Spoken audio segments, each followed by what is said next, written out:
Bonjour à tous, j'espère que vous allez bien. Bienvenue dans cette vidéo, les clés du bonheur, réparer son narcissisme. Alors le narcissisme, c'est quoi? Donc pour moi, c'est ce qui permet de s'estimer, d'accord, de reconnaître nos qualités, d'avoir un sentiment de valeur personnelle élevé et de s'aimer, malgré ses défauts, d'accord? Donc, il se construit, d'une part par identification aux autres et d'autre part à travers nos expériences, puisque à chaque fois que vous faites une expérience dans la vie, vous avez logiquement un feedback, d'accord? Qui vous renseigne sur, ce que vous apportez aux autres, qui vous êtes et cetera. Par exemple, une chose qui a nourri, moi, mon narcissisme, donc c'est juste un exemple, hein. Un jour, j'étais dans la rue, j'ai vu une personne âgée porter, des sacs très lourds. Elle était toute courbée comme ça et donc spontanément, je lui ai proposé mon aide pour, porter ses affaires et heureusement, je me suis dit par la suite, heureusement que j'étais là pour l'aider parce qu'elle avait, en fait, 3 ou 4 étages à monter, sans ascenseur donc je l'ai aidée à monter toutes ses affaires. Et ensuite, elle m'a remerciée en me disant que j'étais vraiment très gentille, que c'était rare de voir des gens comme moi, et cetera. Elle m'a même proposé de l'argent, c'est-à-dire que là, vous avez un feedback direct sur la valeur que vous apportez aux autres, d'accord? Donc évidemment, j'ai refusé l'argent puisque moi je l'ai fait de bon cœur et spontanément. Voilà, je n'attendais rien et j'aimerais vivre dans un monde comme ça où on n'est pas sans cesse dans des transactions, hein, en fait. Moi, le fait qu'elle m'ait remercié, qu'elle m'a renvoyé ce feedback positif de moi, ça m'a suffi, si vous voulez. Donc ça, c'était un exemple. Mais par contre, vous pouvez avoir plein d'autres exemples qui vous renvoient à d'autres informations sur qui vous êtes. Par exemple, si vous avez surmonté une très grande peur pour vous, que ce soit de passer un concours très difficile et que vous avez réussi, si vous avez, je sais pas, sauté en parachute, etc., vous pouvez avoir des feedbacks justement sur le fait que vous êtes quelqu'un de courageux, vous êtes quelqu'un de capable, vous êtes quelqu'un de persévérant, etc. Donc tout ça, ça va former votre estime de vous et la base de votre personnalité, d'accord? Et quand on est enfant, on est hypersensible à ces feedbacks-là et surtout aux paroles que les adultes vont avoir à notre égard, qui vont parler de nous, en fait, nous définir, dire qui l'on est, et ça peut être très dommageable si l'adulte que l'enfant a en face de lui est dans une inconscience ou dans de la projection et va lui dire quelque chose qui n'a rien à voir avec lui, et surtout si c'est négatif, en fait. D'accord? Alors moi j'ai un exemple, donc quand j'étais petite, avec ma sœur, on allait jouer dans la cour de l'école maternelle le mercredi, donc on se faufilait à travers le grillage et on allait jouer dans la cour, voilà, on faisait de mal à personne. On faisait ça régulièrement et un jour on a croisé, alors je sais pas si c'était la femme de ménage ou une ATSEM, et elle m'a dit, alors je sais plus si elle parlait de ma sœur ou moi, mais en tout cas elle m'a dit, «Tu une peste». Et ça a été hyper violent en fait à recevoir, puisque déjà j'étais vraiment dans mon innocence enfantine, voilà, à jouer, à la limite dans mon imaginaire, enfin, j'avais absolument aucune mauvaise intention. Et qu'elle m'ait renvoyé ça de moi, ça a été hyper violent. Et quand on est enfant, on n'a pas alors ni la maturité ni la répartie pour restituer à l'autre sa propre violence, hein, comme je vous le disais dans la précédente vidéo. C'est-à-dire qu'aujourd'hui, je lui dirais, mais ça va pas la tête en fait. Garde tes insultes pour toi, ta négativité pour toi et tes projections pour toi en fait. Là, t'es pas en train de parler de moi. Donc ça ne me définit pas. Et pourtant, ça a été comme une salissure sur mon âme, hein. Ça a été vraiment. Genre, j'ai traîné ça pendant des années jusqu'à ce que j'aille le réparer, justement.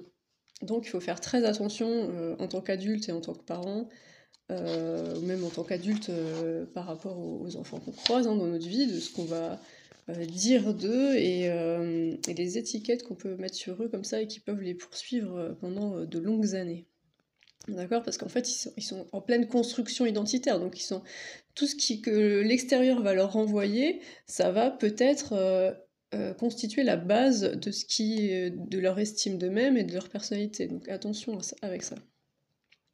Alors heureusement, à l'adolescence, on va remettre en question une grosse partie des identifications primaires et des expériences premières, mais il y a certaines choses qui sont tellement engrammées, implémentées en nous qu'on va pas forcément aller les remettre en question, d'accord?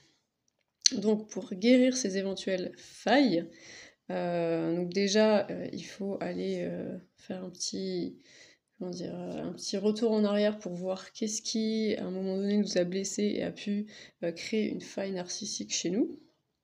Reconnaître et aller revisiter ces moments traumatisants avec notre regard d'adulte en se disant, ben là, alors déjà, comment est-ce que j'aurais pu changer la situation donc si j'avais eu des ressources à ce moment-là, d'accord? Donc vous pouvez très bien imaginer, réimaginer, j'invente des mots, la scène, vous replongez en fait dans la scène et imaginez que vous réagissez différemment, qu'elle se termine différemment, etc.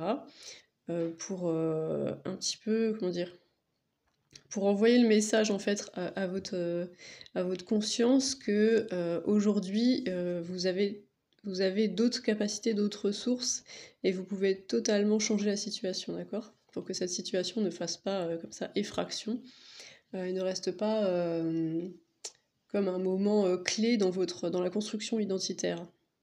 Et vous pouvez aussi vous replonger dans ces souvenirs avec votre regard d'adulte et remettre à chacun, comme je viens de vous dire, ses responsabilités. L'adulte qui dit à un enfant t'es une peste, il fait clairement une erreur en fait, hein, même si à un moment donné j'ai pu être, je sais pas, j'ai fait quelque chose de pénible, il y avait 36 façons de me le dire, d'accord? Plutôt que de me définir et de faire comme si c'était une identité pour moi. Enfin, à un moment donné, tous les enfants, à un moment donné, ont des comportements pénibles. Ça veut pas dire que ce sont des enfants, comment dire, parce que peste, c'est vraiment fort, hein. Enfin, moi, en tout cas, je l'ai pris comme une grave insulte, quoi. Enfin bon, voilà. Donc, vous pouvez revisiter ces moments, aller les guérir, prendre soin de votre enfant intérieur et réparer comme ça les blessures qui vous ont marqué. Et au présent, il va s'agir de reconnaître en fait vos qualités, reconnaître tout ce que vous pouvez apporter au monde, vous entourer de personnes qui vous renvoient des feedbacks positifs sur qui vous êtes,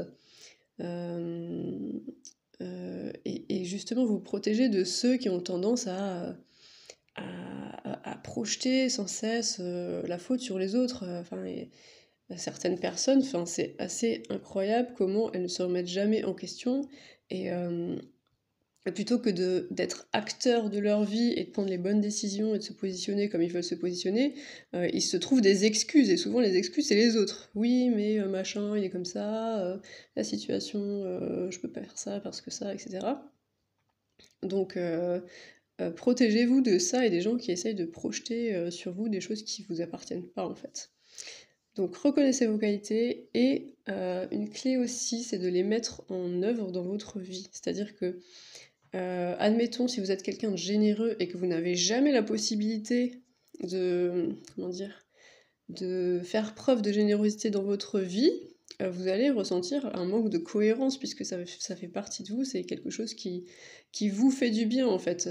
Moi typiquement quand je donne quelque chose, je retire autant de ce que je donne puisque ça me fait plaisir en fait de donner à l'autre, d'accord? Donc si je peux pas faire ça dans ma vie, j'ai pas ce truc positif qui me revient et qui alimente mon narcissisme parce que je suis comme ça et c'est quelque chose de positif. Et quand j'ai des gens en face qui reconnaissent tout ce que je donne, bah, tout le monde est content en fait. Par contre, quand je donne quelque chose et qu'en face, les gens font comme si c'était normal, j'en ai rencontré, hein, comme si c'est bon, en fait, je mérite tout ce qu'on me donne. Tout va bien, je ne dois rien à personne, même pas de la gratitude, c'est-à-dire que moi je demande juste qu'on reconnaisse mes qualités, d'accord? Être généreux c'est une qualité.